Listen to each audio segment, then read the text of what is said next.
Shalakia, my phone is the bane of my existence. I can't stand it. But anyhow, I know that wasn't that. It was the devil, man.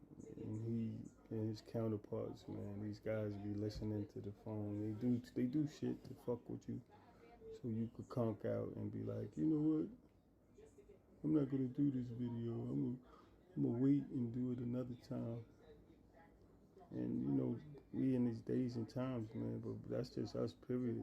And this truth and understanding the scriptures that we don't have time to put off today for tomorrow. You know, when we in the moment, we in the moment, man. In season and out of season. We don't play. We can't play. So let me get that script that I was talking about. That was Jeremiah 3:1. It says, they say, if a man put away his wife and she go from him and become another man's, shall he return unto her again? Of course not. Shall not that land be greatly polluted? Right. But thou hast played the harlot with many lovers, yet return again to me, saith the Lord. But that's that's Eve. That's Eve and her doctrine and her determination to just, at all costs, uh, despise us, despise the Lord. She loved to, have that last word. She's the creator of getting you back, payback rather. She's the creator of that. She looks forward to it.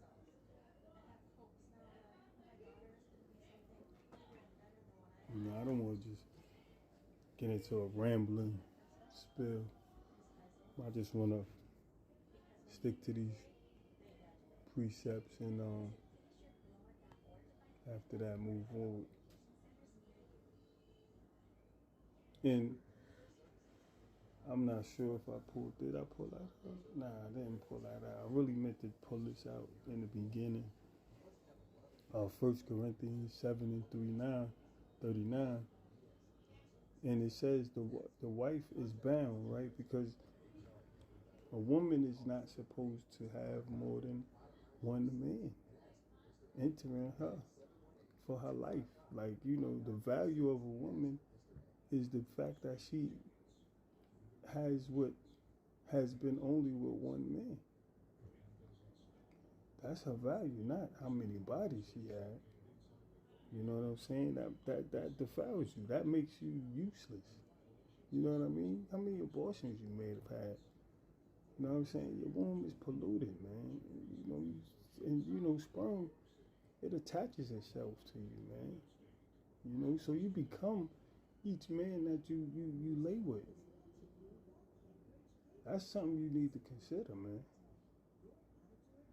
You can't get rid of that sperm, man, if this man let his load off in you. That sperm wraps itself around your spine and travel up to your brain cells, man, and start, releasing his DNA into you and formulating you into him. This is how powerful the sperm is. That's life, man. In that seed, man. You can't play this game. You can't do the cock carousel, man. And then come back talking about you want to be married when you 35 and you've been hitting the corners since you was 12. I ain't talking about no corners like prostituting, but you might as well say that, but because you giving it up to whomever, got whatever treats you desire. You know what I'm saying? And that's crucial because that child is going to suffer the consequences. But let me get into this fact and this law. this law that ties into what I was just saying. That speaks to what I was just saying. It solidifies it, ties it in, makes it solid because it's scripture. It's like it says the wife is bound by the law as long as her husband liveth, right? But if her husband be dead, she is at liberty to marry to whom she will, only in the Lord. You get it? So she is what? Bound by the law as long as he lives, man. So if your husband is alive, meaning the first man that entered you, that is your husband. Because we never dealt with the modern term or the Western way of living. This way over here is just like opposite of what's you know was biblical. You know, these people over here make their own laws up, man. Talking that matrimony and all that. It didn't go that way, man. You found the woman, you either paid her dad off, or you worked on the farm, or put it this way, these things were arranged. You know what I'm saying? And there weren't marriages where it was a ceremony. You know what I'm saying? May have done something, after the fact, but what made their marriage a marriage was him going into you and coming out, and the white towel came out and went across your rod and seen that the hymen was broke, if you know what I mean. But yeah, Eve is she's very what you call what word I'm looking for? She's very deliberate. She's very deliberate. She don't do nothing by happenstance. Everything she do is on purpose. This is Ezekiel 23 and 5. Hold on.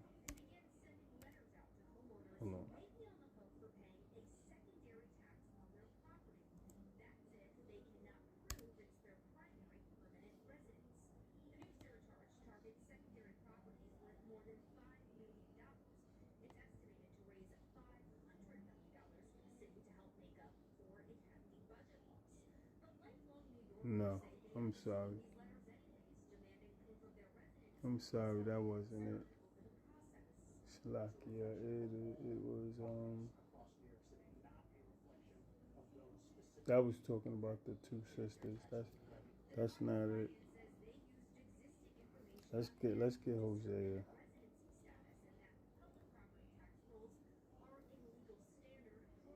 2 and 2 and 5.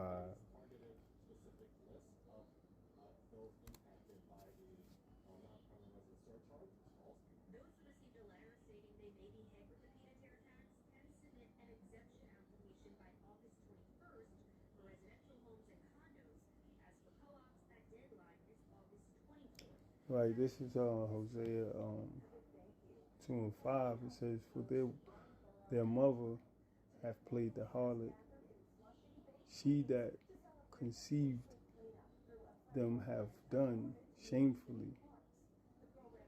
For she said, I will go after my lovers that give me my bread and my water, my wool and my flax, mine oil and my drink." And that's how these women are in our day and time. They about the bag. They after the bag. You know. They looking for, they looking for who can support their lifestyle. You know. And this is why they continuously ride that carousel, man. And some of them, which is good, because who the hell want to be with somebody that had, like, every man known to man. Like, come on, man. Who the hell wants that? Nobody wants that.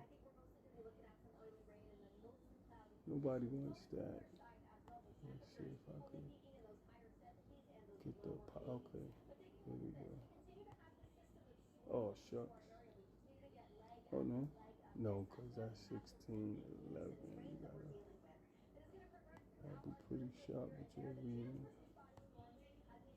Okay, let me get this. And I'm just gonna close out. Yeah, this is Sirach 9:3.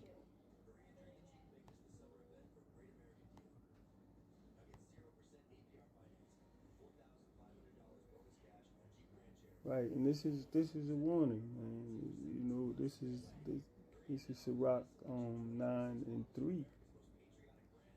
It says, let's go out.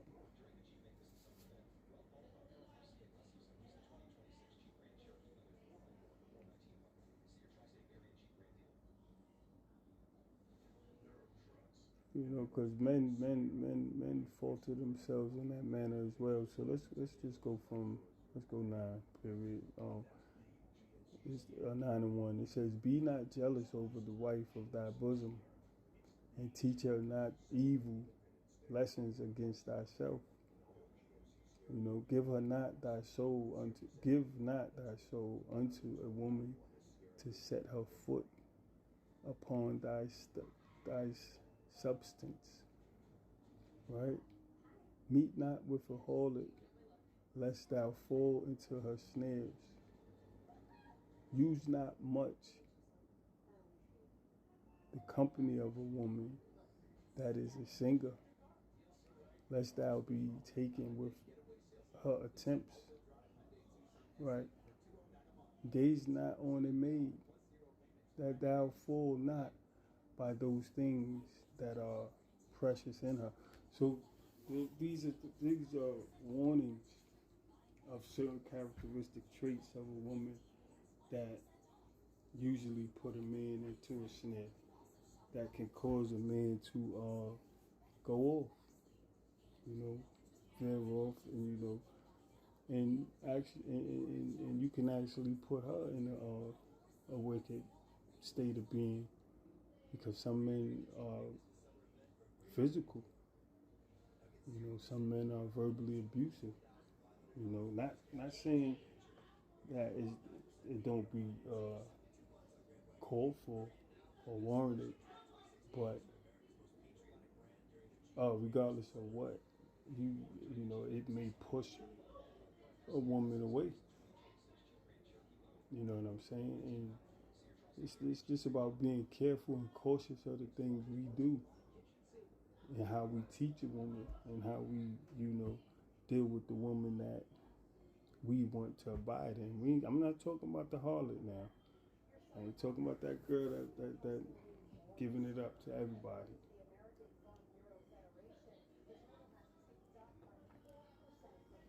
But let's keep to the story. Right? Is this Sirach? This gotta be. Let's go Sirach.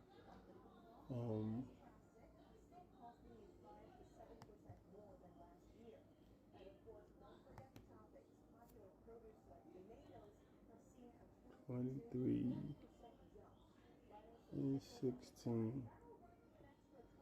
Right? Then we might get up out of here,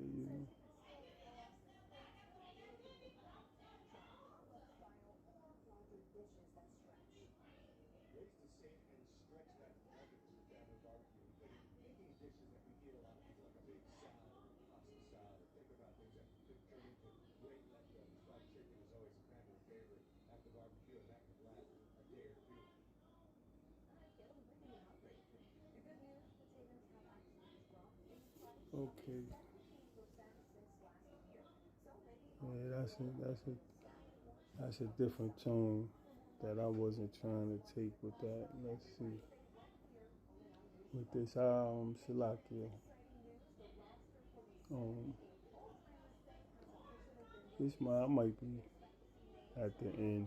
I think I said enough in regards. Let me see.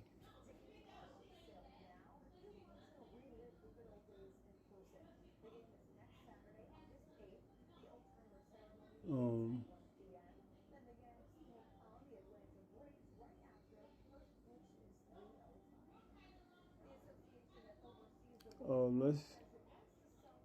let me just read this and it says for the this is Wisdom of Solomon 14 and 12. It says for devising of idols was the beginning of spiritual fornication, and the invention of them the corruption of life. And that's so true, and it plays a big part within our nation because we veered off and we started taking on the characteristics of all these heathen nations who've served or praised or bowed their heads to many of God's idolatry and so on and so forth. But the one who accepted that type of doctrine was Eve, and she brought that into the village.